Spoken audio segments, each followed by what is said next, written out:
सातत्यानं चर्चा झाल्यानंतर नवी मुंबई पोलीस आयुक्तांनी या ठिकाणी चर्चा केली की देशाचे पंतप्रधान या ठिकाणी येत आहेत आणि त्यांच्या कार्यक्रमामध्ये आपण अशा पद्धतीनं जरी आपल्या मागण्या योग्य असल्या तरी आंदोलन करू नये।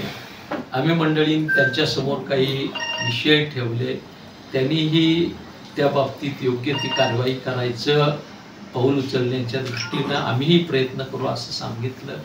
आणि त्यासोबत या दरम्यानच्या काळात भाजपच्या आमदार मंडळींनी संपूर्ण मतदारसंघभर दिवा पाटील साहेबांच्या फोटोसहित जे बॅनर्स लावलेत त्याचा एक सेन्स असा लागतोय की उद्या सीएम किंवा पीएम आपल्या मनोगतामध्ये ह्या बाबतची जरी प्रत्यक्षात उतरत नसली, उद्याच्या उद्या 3 महिने 4 महिने काही तांत्रिक बाबीसाठी लागतील अशी त्यांची एकंदर समस्या असली आहे असं ते म्हणत असले तरी उद्याच्या कार्यक्रमामध्ये मुख्यमंत्री किंवा पंतप्रधान दिवा पाटील साहेब यांच्या नावाचा उल्लेख करून तसा मनोदय तसा मानस व्यक्त करतील अशा पद्धतीची परिस्थिती आहे असं साधारण त्यांनी सांगायचा प्रयत्न केला। आम्ही मंडळीने आपसात आमच्यामध्ये चर्चा करून या ठिकाणी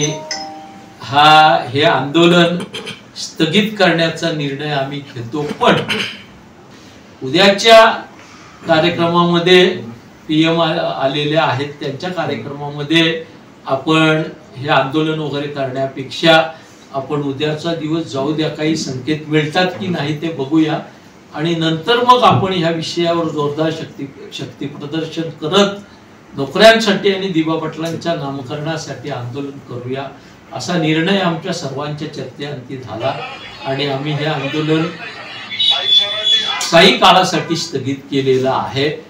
पण निश्चितपणाने हे आंदोलन अतिशय ताकदीनं आम्ही करू आणि प्रकल्पग्रस्तांच्या हिताचं रक्षण आणि दिवा पाटील साहेबांचं नाव लागेल याची खबरदारी। टाइम्स डिजिटलला लाईक करा, शेअर करा, सबस्क्राइब करा आणि बेल आयकॉन दाबायला विसरू नका।